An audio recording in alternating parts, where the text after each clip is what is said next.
Salam sejahtera untuk kita semua. Saya Destian Didimus selaku anggota dari kelompok belajar kimia hasil pertanian. Tema kami adalah sineresis. Adapun kelompok-kelompok dari kelompok belajar kami, yang pertama Yosef Eduardo selaku ketua dari kelompok belajar kami. Ada Irfan Ade Kurniawan, Mo Ihsan Fauzi, Muhammad Akbar, dan saya sendiri Destian Didimus. Artian sineresis. Sineresis adalah peristiwa keluarnya air dari gel. Salah satu penyebab sineresis adalah kontraksi pada gel akibat terbentuknya ikatan baru antara polimer dari struktur gel. Sineresis adalah karakteristik yang dapat dilihat berupa terjadinya pengkerutan gel yang bersifat lambat, dipengaruhi waktu dengan hasil terlepasnya cairan dari gel. Sineresis dalam satu gel terlihat dari banyaknya air yang dilepas gel oleh pengaruh penyimpanan. Penyebab sineresis. Sineresis dapat terjadi akibat pengkerutan gel dan mengakibatkan bahan pangan melepas air. Proses pembentukan gel disebabkan oleh adanya pemanasan yang lebih tinggi daripada suhu pembentukan gel, sehingga terjadi perubahan polimer menjadi gulungan acak. Hidrokoloid. Apa yang disebut hidrokoloid? Hidrokoloid merupakan komponen polimer yang berasal dari sayuran, hewan, atau mikroba yang umumnya memiliki kemampuan menyerap dan mengikat air.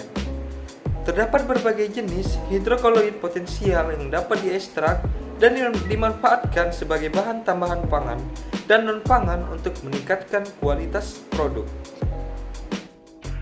Hubungan hidrokoloid dan sineresis. Hidrokoloid umumnya mampu membentuk gel dalam air dan bersifat reversible, yaitu meleleh jika dipanaskan dan membentuk gel kembali jika didinginkan. Proses pemanasan dengan suhu yang lebih tinggi dari suhu pembentukan gel mengakibatkan polimer dalam larutan menjadi random coil. Bila suhu diturunkan, polimer akan membentuk struktur double helix, pilihan ganda. Dan apabila penurunan suhu terus dilanjutkan, maka polimer terkait silang secara kuat dan bertambahnya bentuk helix akan terbentuk agregat yang berperan membentuk gel yang kuat. Jika proses diteruskan, ada kemungkinan pembentukan agregat terus terjadi dan gel akan mengerut sambil melepaskan air. Proses terakhir ini disebut sineresis. Sinergitas dari hidrokoloid dengan komponen bahan lainnya juga dipengaruhi oleh struktur kimia dan gugus fungsional. Sinergitas tersebut harus diperhatikan terkait dengan bahan baku utama yang digunakan dalam suatu produk. Salah satu contoh adalah sinergitas beberapa hidrokoloid dengan pati dan jagung, CMC, karboksi metil selulose, dapat bersinergi untuk menaikkan potensi pembentukan pasta pada tepung jagung.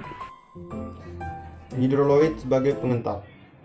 Pengentalan produk pangan dengan penambahan hidrokoloid dipengaruhi oleh konsentrasi dan berat molekul hidrokoloid. Proses pengentalan terjadi melalui mekanisme non-spesifik physical entalement dan interaksi antara larut air dan polimer. Entalan yang ditambahkan pada pangan dapat bersifat independen ataupun campuran. Pencampuran dua hidrokoloid atau lebih dapat bersifat sinergistik. Hidrokoloid yang umumnya digunakan sebagai pengental adalah pati, santan, guar, gum rosbi gum karaya, gum tragatsni, gum arabik, dan derivatif sulose. Kata-kata hari ini, manusia tidak akan bisa saling memahami sebelum merasakan rasa sakit yang sama, oleh Uzumaki Nagato. Sekian dari materi kami mengenai sineresis. Mohon maaf jika ada kekurangan, karena kesempurnaan hanya milik Tuhan, dan kesalahan datangnya dari setan. Kami hanyalah korban. Sekian dan terima kasih.